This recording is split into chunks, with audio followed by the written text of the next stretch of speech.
Bonjour Patrice. Bonjour William, Alors, bonjour à tous. petit jeu à chaque lendemain d'élection. Quels sont les adjectifs choisis, les expressions choisies par les uns et les autres? Et alors, le but du jeu, c'est d'éviter d'employer les mêmes mots que le concurrent, bien sûr. Oui. Bon, alors allons-y. Eh bien, en ce lendemain de premier tour des régionales, William, on va commencer par la une de Libération. Elle est forcément historique, regardez ça, le choc.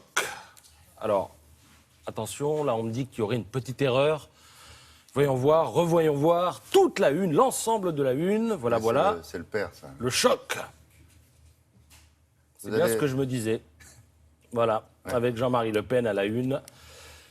À la place de Marine Le Pen, c'est bien une qui date, William, de 1984 que je vous ai retrouvé là et que vous avez sous les yeux. En 84, déjà, les élections européennes, 11% pour le Front National et déjà à l'époque, le choc. Alors tout ça pour dire que le choc dont tout le monde parle ce matin, le choc qui réussit, regardez, à mettre d'accord le Figaro et l'Humanité. Ah ben voilà. Ça fait quand même plus de 30 ans que ça dure. Et tous ceux qui s'amusent à jouer la stupeur, tous ceux qui, des communistes aux sarkozystes, des socialistes aux écolos, se pincent le nez ce matin, ne font jamais que rejouer une scène 1000 fois jouée depuis 3 décennies. 3 décennies pendant lesquelles le Front National s'est tout simplement enraciné dans le paysage au point de devenir le premier parti de France. Le choc. Alors je suis sûr qu'ils y ont pensé à Libération ce matin. Oui. Et puis, à un moment, comme ils connaissent leur histoire et leurs archives, eh bien, ils ont fait un autre choix. Ça se rapproche, titre en une, le journal, où l'on devine vaguement crypté le visage de Marine Le Pen, dont je rappelle que le parti arrive en tête dans 6 régions.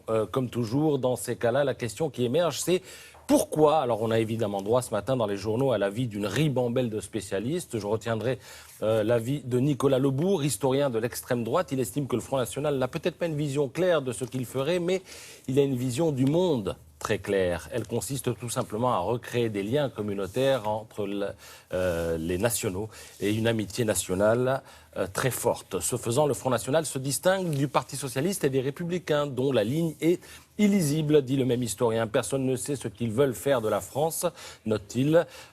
Et il faut reconnaître que ce flou était perceptible hier, puisque sur les plateaux de télé, on a pu voir qu'à l'intérieur de chaque camp, on avait parfois un peu de mal à parler d'une seule voix. C'était perceptible à gauche, où pendant que Stéphane Le Foll additionnait les voix de toute la gauche, pourtant divisée pour en déduire qu'elle était majoritaire, eh bien, dans le Nord, le candidat de gauche annonçait, lui, son retrait. C'est à nouveau cette une de La Voix du Nord qui annonce un duel au second tour.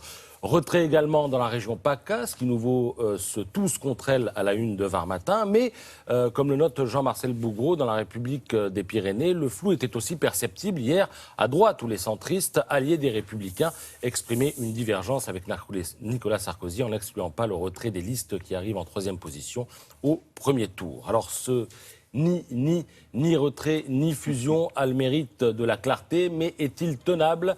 Se demande Christophe Hérigaud dans la Nouvelle République. Alors nous verrons, mais une chose est sûre, si à l'issue du second tour, le Front National est bredouille, eh bien 30% des électeurs auront le sentiment de ne pas être représentés, ce qui ne fera que grossir leur ressentiment.